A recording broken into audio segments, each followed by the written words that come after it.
God beliefs and theologies in that sense is the nature that they're like, this is just ours. This is just Yeah. ours, and this is also the last. This is the last thing. You can't get better than this. It's not going to get better. You can't improve. You can't adjust. Whenever you get to that kind of level, it's very limiting. And I think the fact that we could adjust, that the fact that other people had their stuff adjusted and taken to create that, let's build on the things that we have. I'm not saying just throw it all aside, but we can build on that and say, okay, these parts are good, these parts not really fit. Maybe we can build on this. Maybe they meant this, but then now that we know this other information about it, let's add to that and see if we can take that further. But there's a lot of people who really hold it to be sacrosanct and that dogma type of thing, and they get murderously violent when you attempt to make any adjustments to some of that content. But yeah. Yeah. All right. Next section. Self-deception. If we deceive ourselves, we can easily deceive others. He doesn't mention it here, but I thought to myself of the elephant in the brain, like the idea, he brings up a politician who says, oh, I'm running because I want to help my community, all of that. But of course, they really want to make money and build their image. AOC, a company like that. But like, it's sort of that, it's that mentality where like a person may genuinely believe they're doing good things, but they sort of ignore their own self-interest or try and lie about it to themselves even. The author says, the human ability for self-deception is crucial to religious belief. If many believers could see their own minds more clearly, they would see that self-deception plays a role in their own acceptance of faith, end quote. So even the utmost faithful take precautions. I mean, and this is a point that I've made, I think, in the previous video and elsewhere as well. I mean, even the most religious people, they look both ways before crossing the street. They buy health insurance. They buy life insurance. They, use reason to decide how they're going to spend and invest their money. Like even the absolute most fanatically religious people use reason on some level. Nobody would do everything based on faith. There's no one, as far as I know, who lives that way. And he makes the point we're ultimately atheists when it comes to other people's gods. Like we expect the same of other people. We expect other people to stop at red lights, be mindful of pedestrians, etc. In the West, we have become so used to people not fully believing what they say that when we hear about things like Islamic extremism, some people are caught off guard by it. Because we will say things like, oh, well, the Bible, this is allegorical, this is metaphorical, it doesn't really mean what it says, there's no reason to actually go through with this, and then they cherry pick the good parts and go by those. So, but they don't realize that in the Middle East, a certain percentage of the population takes what the Quran says very literally and will do what it says. I don't know if you ever saw it, but there was a very good interview with the Sam Harris-Jenk interview. It was a few years ago now, but they broke down a lot of these issues. And that was after Sam's appearance on Bill Maher talking about Islam is the mother lode of bad ideas and all this. And Jenk himself is an atheist as well, but was a Muslim originally. And I feel like what Jenk did was a lot of Islamic apologism, where it was a lot of, oh, well, yeah, the usual, oh, well, it really means this, it doesn't mean this. And it's like, well, you turned away from Islam. If you believed all this to be literal and went by it, you would still be following the religion. And then there was this may not be an exact quote, but there was a good exchange where Jenk was saying this is the issues of fundamentalism, but then Sam's kind of like, well, but that's the point. If the fundamentals can get people to do this stuff, there's something wrong with the fundamentals. Like if you were to leave a group of people on an island with just the Quran, you wouldn't be surprised come back in 100 years or whatever and ISIS is there, because if they're following that literally, well, that's going to be what's produced.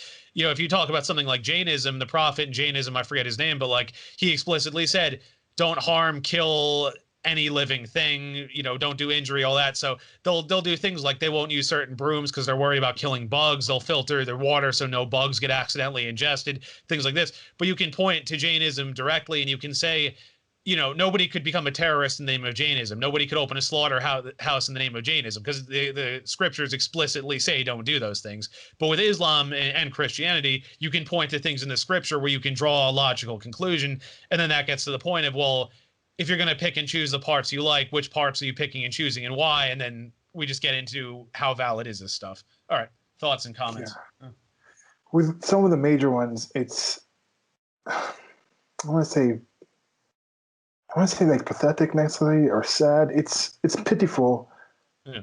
The lengths they go to attach things to say, oh, this meant, when they said this, they meant that. Like there was one that they said, there was something they were talking about, like a gum, like humanity comes from like a gum, and then they say that's something that means like that's that when you actually look at the baby developing as a blastosaurus, I think is a Pokemon.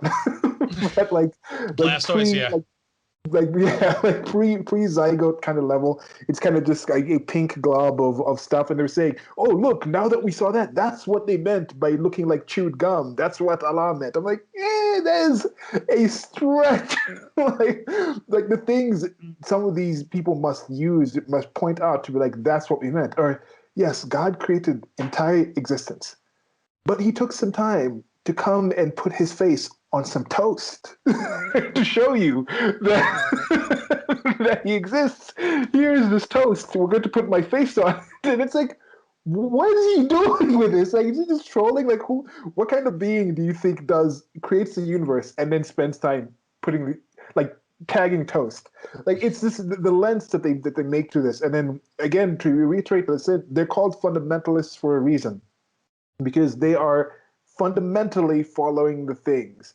So if this content was negative, was not what that being meant, especially when you have the religions that have people who are supposedly in sort of control of these things, why are those things still in those books? Why don't you take those things out? And that's part of my saying of these things are problematic, because some of them you literally cannot remove something. So it's in there. The slaves are in there. Keeping slaves is in there. Assaulting people is in there. Rape is in there. Genocide is in there. So some of these things, I just wonder, why do people still want to believe in gods that supposedly did those things? And that comes down to the thing, do they actually truly believe in it?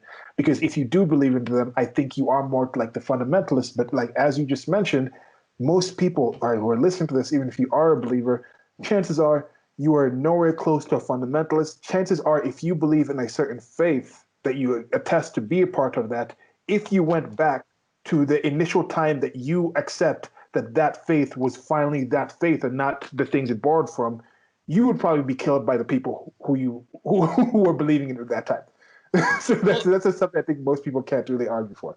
Well, yeah, I mean, a lot of people pick and choose, and then my problem, of course, with that becomes, well, like, why do you pick certain parts? Why do you say certain things are allegorical? This, like, for example, we had a family friend who he's Catholic, but he's pro-choice, and he's like, I'm a Catholic for choice. It's like, that's a contradiction in terms. The church has been explicitly pro-life. It's like things like that, and it's like, how do you square that in your circle?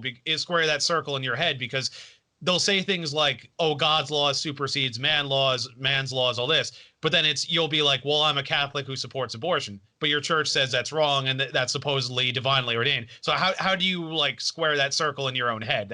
Those are things that I take issue with.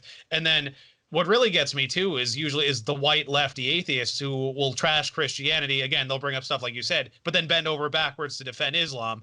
Oh, well, that's metaphorical. Well, you don't speak Arabic. You're not a Muslim. You couldn't, understand. That stuff drives me nuts. And what's interesting is if you look up Majid Nawaz, his family's from Pakistan, but he lived in Britain. He's actually debated a bunch of Islamic fundamentalists. And the thing is, he was an extremist in his earlier days, and he speaks Arabic. So he would actually debate them. He said, this says this in Arabic, it means this. They'd be like, well, that's metaphorical. Well, this really means this. And he speaks Arabic, so he knows. And then Gad Saad, same thing. Now, Gad Saad is Jewish, and he was from Lebanon and during the Civil War. So I understand some of his issues with Islam, but he speaks Arabic as well. So he can say the same things. He's like, look, I read Arabic. I know what this says. This says what it's being translated as. Well, and then he always says, like, it's harder for them to discredit him because he's darker skinned and he speaks Arabic. But it's like these people who bend over backwards to defend Islam, it's like, again, from the point of the view of the Muslims, I get it, because like with the Christians, it's the same thing. But these white lefty atheists, it's pathetic. Like I can't like sympathize with these people. And no, that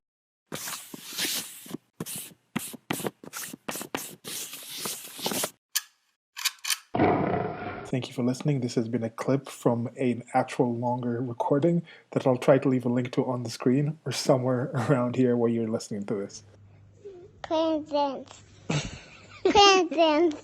Presents. Presents. Peasants. Okay. Okay.